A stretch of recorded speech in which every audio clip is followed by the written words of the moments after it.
Välkommen och god dag allesammans. Today we are speaking about hell and what this word actually means in the Norse myths and the exact etymology of it, like we do in this. It's in my series of Norse deities and gods translated. So you can check out all the other videos. I'm going to be doing all of these. But today we're going to translate hell, and this is a very, very important one because almost everyone has this wrong. Our idea of the Old Norse hell is just wildly misunderstood. It's not just misunderstood by us in recent years, but it was also misunderstood and misinterpreted and miswritten by the priests and Christians in pagan times. Don't forget, most of the myths and stories and sagas and everything we have from Norse pagan times was written by Christians. And the problem is, first, that they didn't understand these myths and the actual meaning, and second is, even if they did understand it and wanted to record it for history, they would not have been allowed to do so by the church. They would not have been permitted to write anything about pagan beliefs to keep that alive. So that's why we have lost so many of these things. And they, and also so many of us today, feel the need to explain what happens after death in a very Christian perspective, like there's a heaven and a hell, and one's for sinners, one's for good people, and you go to one of these, and that's it. And that's all garbage. Norse pagans and other pagans from different cultures around the world did not think of death this way. They did not think of the afterlife this way. Now, I'm going to speak about the etymology and just basic clear translation of the word hell and the meaning of the word, but I'm also going to go over a few very important points from the myths and sagas, so you will get the main idea and philosophy of hell and the afterlife, because it has two meanings. So first of all, I wanted to speak just a bit about the Prose Edda and the Poetic Edda, what most of you have read before, which is our main source on the myths. Now, the Prose Edda, we are pretty sure that Snorri wrote most of this himself in the 1200s, and it's not super accurate as to what the Norse actually believed in. He was a Christian priest, after all, writing these things a couple hundred years after the Christianization of Iceland, and he would not have understood the old pagan concept of afterlife very well. And even if he did understand, he would not have been permitted by his Christian priest colleagues to write anything about the pagan beliefs. Now there are a few people arguing that Snorri knew this, and it was his goal to preserve the pagan belief, and he kind of wrote the Prose Edda in a code, a secret code, so it would have been allowed to be written. And that's very possible, but I'll go into that in other videos. But at least in some subjects, we know that we can't use the Prose Edda. My main point is that we have to look at the Poetic Edda, because we are sure from linguistic evidence that most of the Poetic Edda, or the poems, were much, much older than the 1200s when Snorri wrote them down, and they were passed down verbally from pagan times many hundreds of years, or possibly even thousands of years. So with no more delay, I'll speak about the etymology and origin of the word hell. Here it is in Old English and Old Norse. Old English and Old Norse, they both called it hell, spelled just like this. And also we can compare it with the Old Frisian helle, Old Saxon helja, and Old High German hella.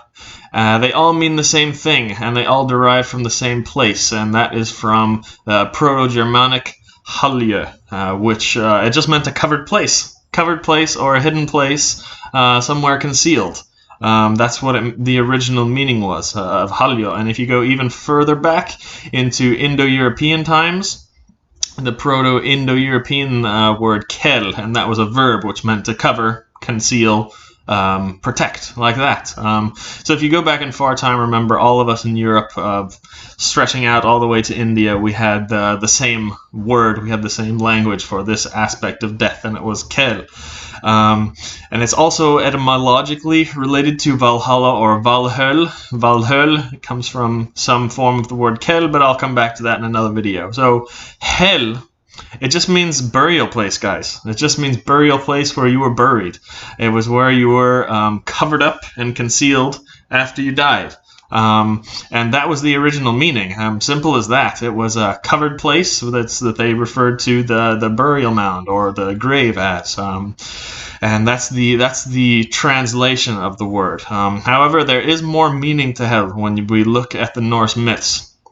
We see in the myths in the Poetic Edda, a bit confusing. A lot of them are saying some conflicting things, but it seems like in most myths, hell was located underground.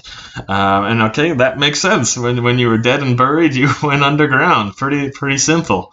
Also, in many myths, hell seems to be a place across a river of some sort, and you needed a ship to get there. Of course, there's no river to cross when you die, and you don't get on a ship to take you underground and be buried.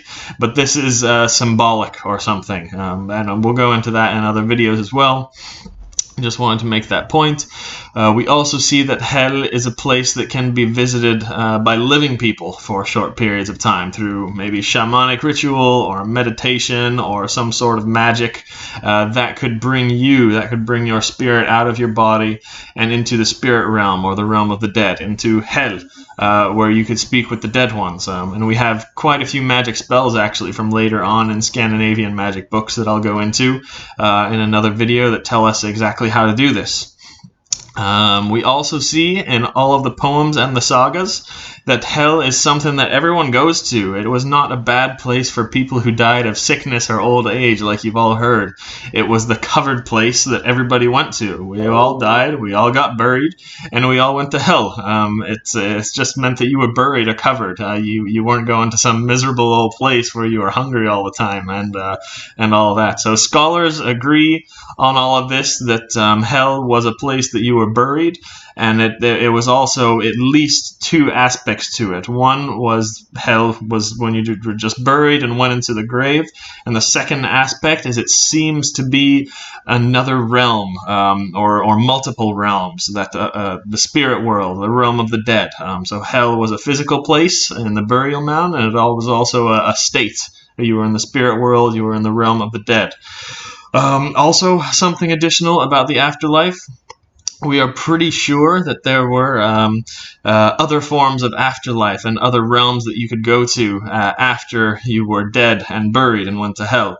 Yeah, everybody goes to hell, and it seems to be the physical place, but there's also places that you go after that, like Valhalla, Valhöll, or Folkvanger, for example, and eventually be reincarnated. But that's a huge subject for another video. I won't go into that now.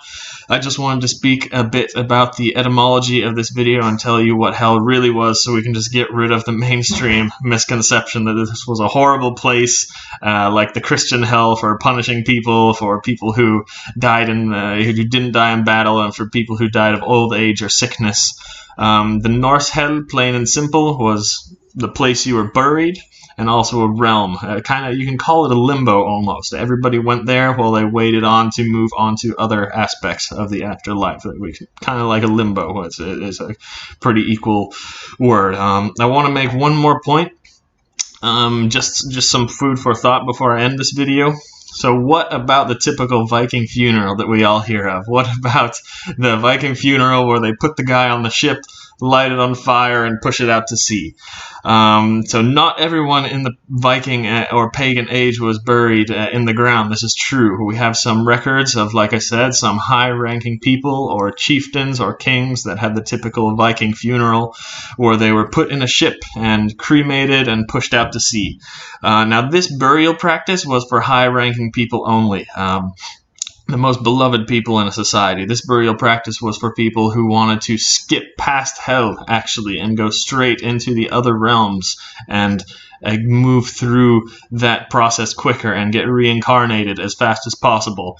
So I and many others argue that this is clear evidence that the Norse believed in reincarnation, but people would be buried and they would be in the realm of hell for a little while, and you waited to pass on to other realms and be reincarnated like this.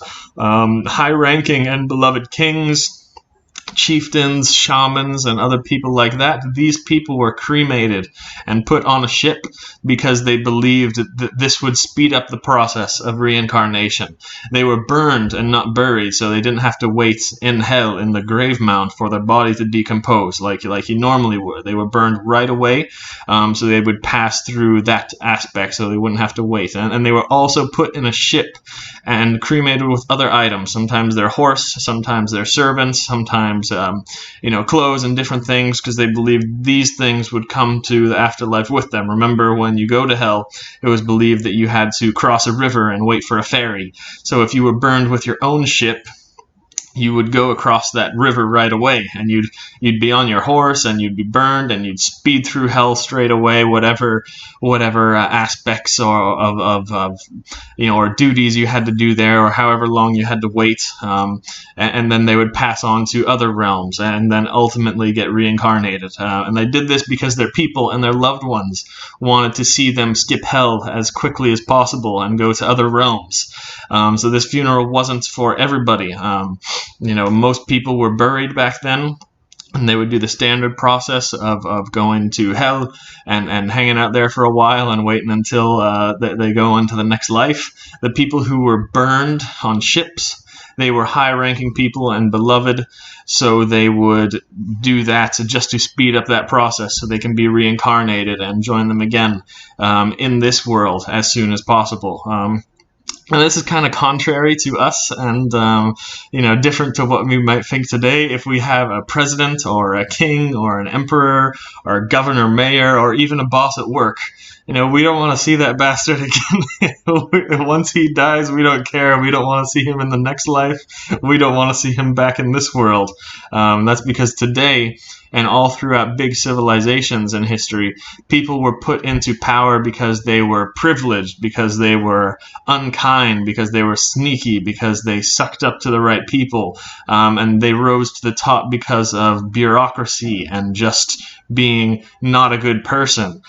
This is how it is today, and this is how it was in other histories too. But in Viking times and any other tribal culture at all, it was not like that. You would only be allowed to become a king or chieftain because people loved you. You rose up to that position because you were elected by other members of the tribe who you grew up with and you had the deepest bonds with. A king or chieftain in Norse times would have been the most loved member of society, and once this person died, all the others would have been very sad and would have wanted this person reincarnated to come back to them as soon as possible. Kind of like Baldur. Baldur was the most beloved member of the gods, and a king or chieftain would have been most of the time the most beloved member of the tribe. It's a bit different later on in Viking times. When we get to the final years of the Viking Age, then they definitely had some rulers that were not kind. But most records of what we see in history of the kings and chieftains getting this funeral practice of being burned and cremated on the ship, it was because they were the most loved ones. They were loved, and they were wanted by their people to join them again in this world, so be reincarnated as fast as possible, like I said. So this is, of course, just theories. Other people argue for this as well, some scholars, but it's definitely open for debate. But I believe in this, and I hope you will all give it some thought too, because we will cover a lot more of this in future videos. But for now, we'll have to end it here. Ses nästa gång.